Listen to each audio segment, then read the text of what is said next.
Taste the Daily. தமது சொத்து மதிப்பு 3,02,06,889 ரூபாய் என வேட்புமனு பிரமாண பத்திரத்தில் அறிவித்தார் பிரதமர் மோடி. வீடு, மனை, சொந்த வாகனம், கடன், குற்ற வழக்கு என எதுவும் இல்லை என தகவல். வாரணாசி தொகுதியில் தொடர்ந்து 3வது முறையாக போட்டியிட வேட்புமனு தாக்கல் செய்தார் பிரதமர் மோடி. யோகி ஆதித்யநாத் உள்ளிட்டோர் முன்னிலையில் உறுதிமொழி பத்திரத்தை வாசித்தார்.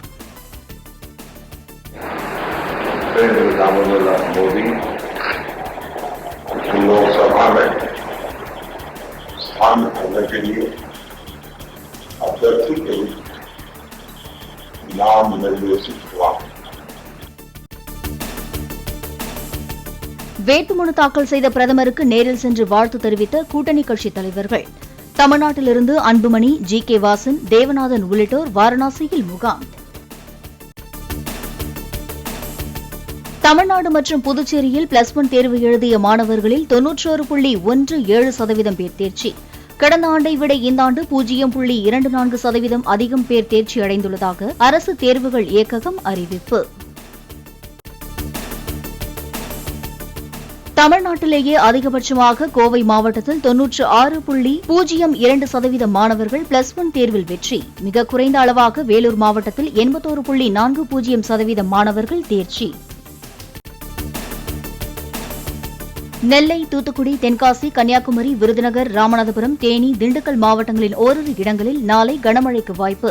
தமிழ்நாட்டில் பரவலாக 15 மாவட்டங்களில் 16ஆம் தேதி மழை பெய்யக்கூடும் என வானிலை மையம் தகவல். தூத்துக்குடி மாநகர பகுதிகள் மற்றும் மேட்டுப்பாளையம் சுற்றுவட்டார பகுதிகளில் பெய்த கனமழை. கோவை மாவட்டம் அன்னூர், திருவாரூர் மாவட்டம் திருத்துறைப்பூண்டி உள்ளிட்ட இடங்களில் பரவலாக பெய்த மழையால் குளிர்ச்சியான சூழல். மத்திய அரசு வழங்கிய நிதியை 3 ஆண்டுகளாக மகப்பேறு நலனுக்கு தமிழ்நாடு அரசு வழங்காமல் உள்ளதாக அண்ணாமலை குற்றச்சாட்டு.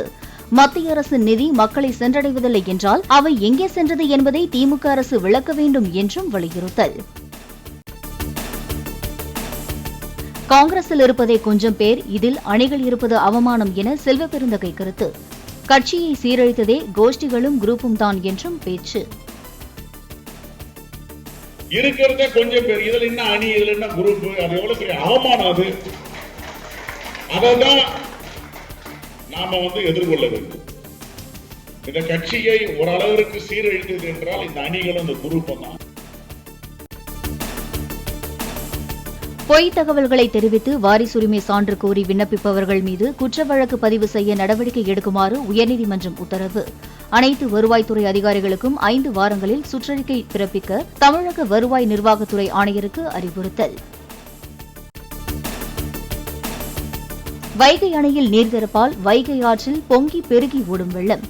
நெடுநாட்களுக்கு பின் இரு கரைகளையும் தொட்டபடி பாய்ந்து செல்லும் தண்ணீர். மஞ்சள் காய்ச்சலுக்காக தனியார் மருத்துவமனையில் போடப்படும் தடுப்பூசிக்கான சான்று விமான நிலையத்தில் ஏற்கப்படாது என அமைச்சர் மா. சுப்பிரமணியன் தகவல். அரசு சார்பில் போடப்படும் மஞ்சள் காய்ச்சல் தடுப்பூசியை செலுத்திக் கொண்டு பொதுமக்கள் பயன்பெற வேண்டும் என வலியுறுத்தல். சமீப காலமாக அங்கீகரிக்கப்படாத சிஎன்ஜி அல்லது எல்பிஜி மாற்றங்களே மோட்டார் வாகனங்கள் தானாக தீப்பற்றி எரிவதற்கு காரணம். வட்டார போக்குவரத்து அலுவலகத்தின் உரிய அனுமதியின்றி மாற்றம் செய்வது குற்றம் என்றும் சென்னை போக்குவரத்து ஆணையர் எச்சரிக்கை. 4 கட்ட தேர்தல் நடந்து முடிந்துள்ள 380 தொகுதிகளில் 270இல் பாஜகவே வெற்றி பெறும் என உள்துறை அமைச்சர் அமித் ஷா கருத்து. 400 இடங்களுக்கு மேல் கைப்பற்றும் இலக்கில் மாற்றமில்லை என்றும் மேற்குவங்க பிரச்சாரக் கூட்டத்தில் கருத்து. தாம் மீண்டும் சிறை செல்வதை தடுக்க தமது கட்சிக்கு வாக்களிக்குமாறு பிரச்சாரம் செய்த அரவிந்த் கெஜ்ரிவால். டெல்லிக்கே இலவச மருந்து கிடைக்க உத்தரவிட்ட தமக்கு திஹார் சிறையில் இன்சுலின் மருந்து தரவில்லை என கூறி வாக்கு சேகரிப்பு. இமாச்சல பிரதேசத்தின் மாண்டி தொகுதியில் வேட்புமனு தாக்கல் செய்தார் நடிகை கங்கனா ரணாவத். பாஜக தொண்டர்களுடன் பேரணியாக சென்று தேர்தல் அதிகாரியிடம் மனுவை வழங்கினார். டெல்லியில் உள்ள வருமான வரித்துறை அலுவலகத்தின் 4வது மாடியில் ஏற்பட்ட தீ விபத்தில் ஒருவர் பலி. தீ மேலும் பரவாமல் கட்டுப்படுத்திய தீயணைப்பு வீரர்கள். பணிப்பெண் கடத்தல் வழக்கில் தேவகவுடாவின் மகன் HD ரேவண்ணாவுக்கு நிபந்தனை ஜாமீன் வழங்கியது பெங்களூரு சிறப்பு நீதிமன்றம். பெங்களூரு பரப்பன அக்ரஹார சிறையிலிருந்து 10 நாட்களுக்கு பின் விடுவிப்பு. வழக்கறிஞர்கள் வழங்கும் சட்ட சேவைகள் நுகர்வோர் பாதுகாப்பு சட்டத்தின் வரம்பிற்குள் வராது என உச்சநீதிமன்றம் தீர்ப்பு.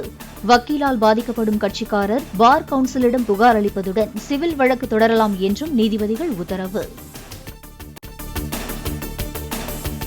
வைகாசி மாத பூஜைக்காக திறக்கப்பட்டது சபரிமலை ஐயப்பன் கோவில் நடை. வரும் 19ஆம் தேதி ஆன்லைன் முன்பதிவு அடிப்படையில் பக்தர்கள் தரிசனம் செய்ய அனுமதி.